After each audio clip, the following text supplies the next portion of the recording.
My name is Jill Levenberg, and I am a Shakespearean scholar, and today we're going to talk about The Tempest.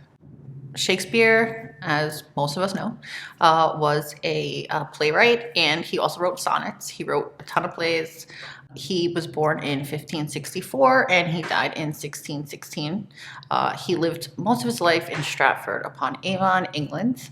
This play it comes in towards the end of his playwriting career. It is referred to as a tragicomedy or a romance because there's tragedy included in the play as well as comedy.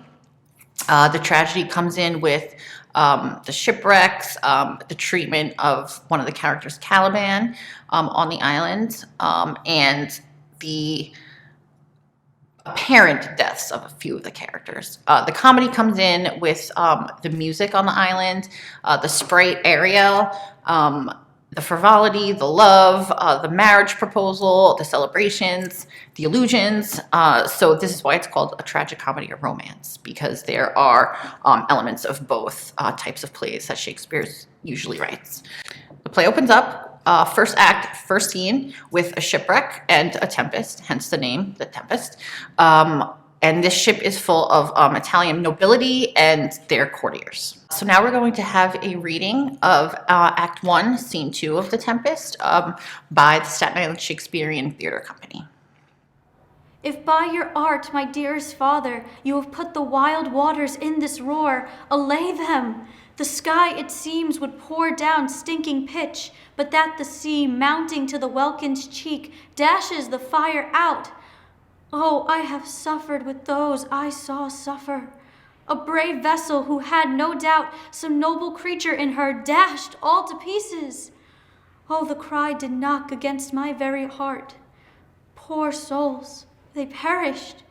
Had I been any god of power, I would have sunk the sea within the earth, or ere it should the good ship so have swallowed, and the frauding souls within her. Be collected. No more amazement. Tell your piteous heart there's no harm done. Oh, woe the day. No harm. I have done nothing but in care of thee. Of thee, my dear one. Thee, my daughter, who art ignorant of what thou art, not knowing of whence I am, nor that I am more better than Prospero, master of a full poor cell, and thy no greater father. More to know. Did never meddle with my thoughts. 'Tis time I should inform thee further. Wipe thou thine eyes. Have comfort. The direful spectacle of the wreck, which touched the very virtue of compassion in thee, I have with such provision in mine art, so safely ordered that there is no soul, no, not so much perdition as a hair betid to any creature in the vessel which thou heardst cry, which thou sawest sink. Now, sit, for thou must know now farther. You have often begun to tell me what I am, but stopped and left me to a bootless inquisition, concluding, stay, not yet. The hour's now come. The very minute bids thee ope thine ear. Obey, and be attentive. Canst thou remember a time before we came unto this cell? I do not think thou canst, for then thou wast not out 3 years old. Certainly, sir, I can. By what? By any other house or person? Of anything, the image tell me that hath kept in thy remembrance. 'Tis far off, and rather like a dream than an assurance that my remembrance warrants. Had I not 4 or 5 women once that tended me? Thou hast, and more, Miranda. How is it that this lives in thy mind? What seest thou else in the dark, backward, and abysm of time? If thou rememberest aught ere thou camest here, how thou camest here thou mayest. But that I do not. 12 years since, Miranda. 12 years since, thy father was Duke of Milan and a prince of power. Sir, are you not my father? Thy mother was a piece of virtue, and she said thou wast my daughter. And thy father was Duke of Milan, and thou his only heir and princess, no worse issued. Oh, the heavens! What foul play had we that we came from thence? Or blessed was it we did? Both. Both, my girl. By foul play, as thou sayest, were we heaved thence, but blessedly holp thither. Oh, my heart bleeds to think of the teen that I have turned you to, which is from my remembrance. Please you farther. My brother and thy uncle, called Antonio, I pray thee, mark me, that a brother should be so perfidious. He whom next thyself of all the world I loved, and to him put the manage of my state, as at that time through all the signories it was the first, and Prospero the prime duke, being so reputed in dignity, and for the liberal arts without a parallel, those being all my study. The government I cast upon my brother, to my state grew stranger, being transported and wrapped in secret studies. Thy false uncle, dost thou attend me? Sir, most heedfully. Being once perfected how to grant suits, how to deny them, who to advance and who to trash for o'ertopping, new created the creatures that were mine, I say, or changed them, or else new formed them, having both the key of officer and office, set all hearts in the state to what tune pleased his ear. That now he was the ivy which had hid my princely trunk, and sucked my verdure out on it. Thou attendest not! Oh, good sir, I do. I pray thee, mark me. I, thus neglecting worldly ends, all dedicated to closeness, and the bettering of my mind, with that which, but by being so retired, o'erprized all popular rate, in my false brother await an evil nature, and my trust, like a good parent, did beget of him a falsehood in its contrary as great as my trust was, which indeed had no limit to confidence sans bound. He thus being lorded, not only with what my revenue yielded, but with what my power might else exact, like one who having into truth, by telling of it, made such a sinner of his memory to credit his own lie, he did believe he was indeed the duke, out of the substitution, and executing the outward face of royalty with all prerogative, hence his ambition growing. Dost thou hear? Your tale, sir, would cure deafness. To have no screen between this part he played and him he played it for, he needs will be absolute Milan. Me, poor man, my library was dukedom large enough. Of temporal royalties, he thinks me now incapable. Confederates, so dry he was for sway, with the king of Naples to give him annual tribute, do him homage, subject his coronet to his crown, and bend the dukedom yet unbowed, alas, poor Milan, to most ignoble stooping. Oh, the heavens! Mark his condition and the event. Then tell me if this might be a brother. I should sin to think but nobly of my grandmother. Good wombs have borne bad sons. Now the condition. The king of Naples, being an enemy to me inveterate, hearkens my brother's suit, which was, that he, in lieu of the premises of homage, and I know not how much tribute, should presently extirpate me and mine out of the dukedom, and confer fair Milan with all the honors on my brother. Whereon a treacherous army levied, one midnight fated to the purpose, did Antonio open the gates of Milan. And in the dead of darkness, the ministers for the purpose hurried thence, me and my crying self. Alack for pity! I, not remembering how I cried out then, will cry it over again. It is a hint that rings my eyes to it. Hear a little further, and then I'll bring thee to the present business which now is upon us, without the which this story were most impertinent. Wherefore did they not that hour destroy us? Well demanded, wench. My tale provokes that question. Dear, they durst not. So dear the love my people bore me, nor set a mark so bloody on the business, but with colors fairer painted their foul ends. In few, they hurried us aboard a bark, bore us some leagues to sea, where they prepared a rotten carcass of a boat, not rigged, nor tackle, sail, nor mast. The very rats instinctively had quitted.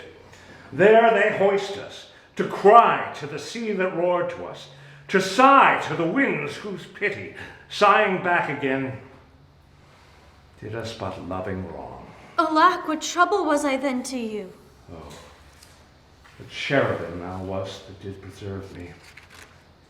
Thou didst smile, infused with fortitude from heaven, when I had decked the sea with drops full salt, under my burthen groaned, which raised in me an undergoing stomach to bear up against what should ensue. How came we ashore? By providence divine. Some food we had, and some fresh water that a noble Neapolitan, Gonzalo, out of his charity, being then appointed master of this design, did give us, with rich garments, linen, stuffs, and necessaries, which since have steaded much.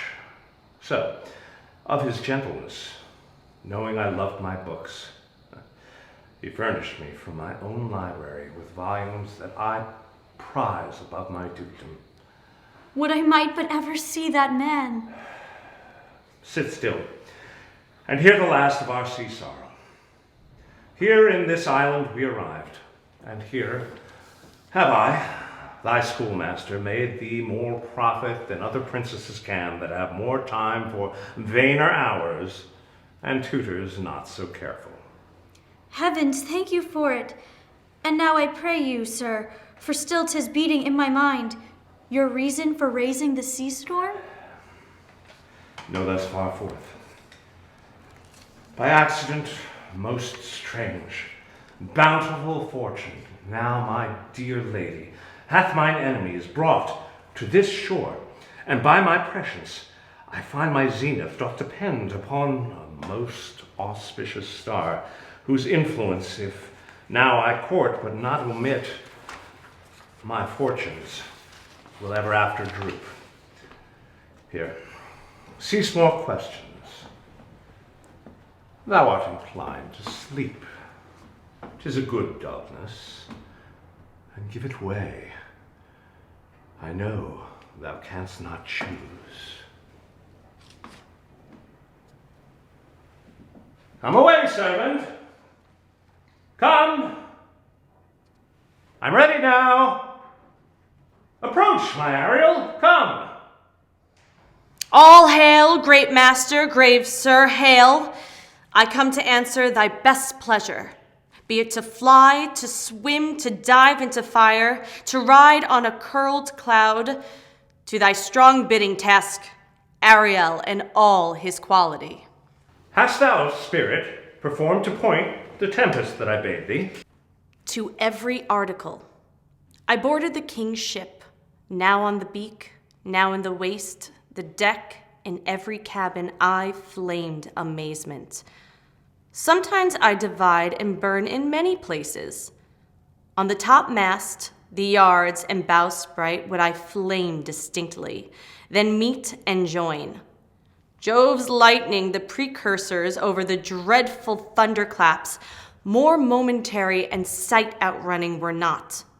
The fire and cracks of sulphurous roaring, the most mighty Neptune seemed to besiege and make his bold waves tremble. Yea, his dread trident shake. My brave spirit, who was so firm, so constant, that this coil would not affect his reason? Not a soul, but felt a fever of the mad and played some tricks of desperation. All but mariners plunged in the foaming brine and quit the vessel, then all afire with me. The king's son, Ferdinand, with hair upstaring like reeds, not hair, was the first man that leapt and cried, "Hell is empty, and all the devils are here." Why, that's my spirit. But was this not nigh shore? Close by, my master. But are they, Ariel, safe? Not a hair perished. On their sustaining garments not a blemish, but fresher than before, and, as thou badest me, in troops I have dispersed them 'bout the isle.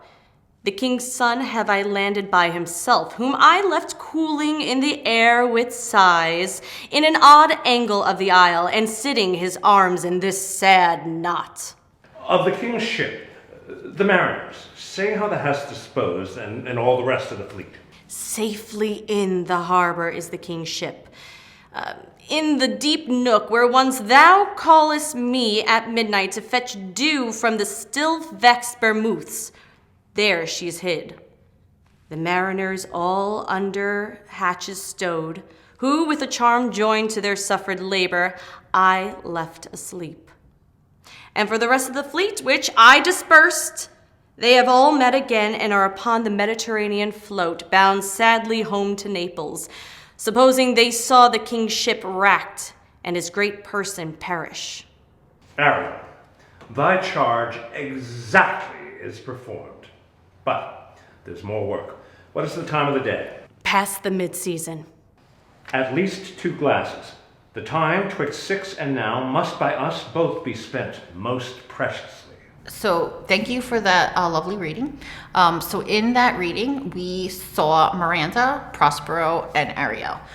Prospero was the Duke of Naples, but his title was usurped by his brother Antonio.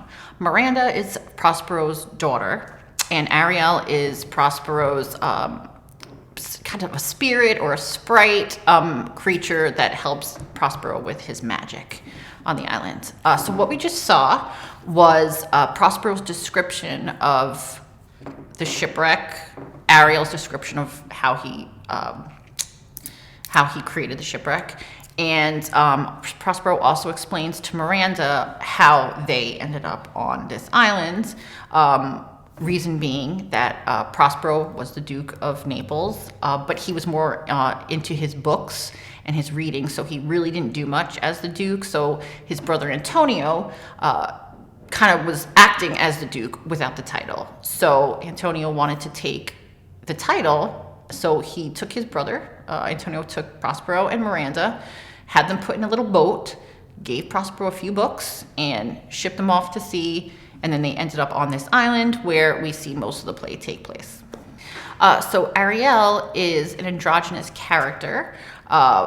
We see this character as a magical being, mostly working through nature. Some scholars have called it a him. Some scholars have called it a her. Sometimes we just use the pronoun them or they, depending on who's writing about the play. He's been likened to an imp, a witch's familiar, an angel. Some even think he has characteristics of a demon.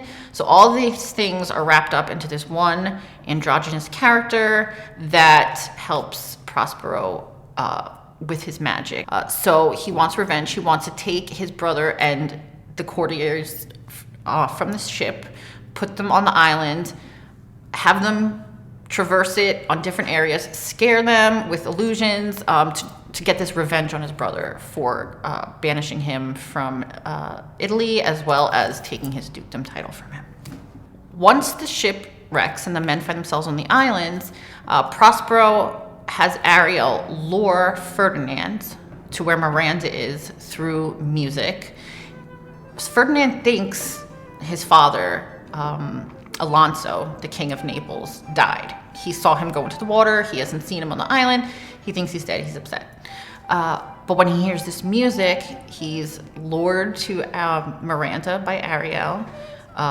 He says lines about how, although he's upset about his father, this music is so beautiful that he can't help but have his emotions allayed a little bit by this beautiful music. Prospero has Ferdinand led to Miranda. They see each other. They fall in love with a little help from Prospero and Ariel.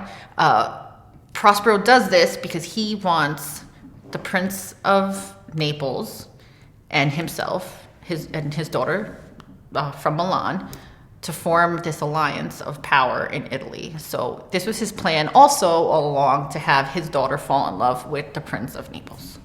During the play, we see Prospero and Ariel, who performs most of the magic. We see Prospero scaring his brother and his courtiers. We see him appearing as a harpy to try to scare the men. He has these beautiful banquets appear and then has them vanish when the men are super hungry and they want food. So he tortures them in this way. And all Prospero wants, he's just focused on revenge. But then we have Ariel, who actually acts as a sort of conscience for Prospero, giving him these little lines here and there about, forgiving your brother. Okay, we're done with this. I think you've tortured them enough, basically. So at the end of the play, we see all the Italian noblemen. We see Prospero. We see Ferdinand. Everyone gets together, and there's a reconciliation where Antonio and Prospero do not 100% mend their relationship, but Antonio agrees to give the dukedom back to Prospero, and then Prospero agrees that's what he wanted, and that's what he got at the end. So his revenge, whatever he did, worked to get his dukedom back, which was his ultimate goal in all of this. So we see the ship is mended magically by Ariel. All the men, Miranda, everyone except Caliban, the original inhabitant of the island, and Ariel, all on the ship, and they sail through calm waters, given to the men and the sailors by Ariel, and they ultimately travel back to Italy to have the marriage of Ferdinand and Miranda, have both of those cities come together as one, and hopefully everything ends happily ever after. So I want to thank you for watching today, and for more videos like this, please visit noblemaritime.org/now.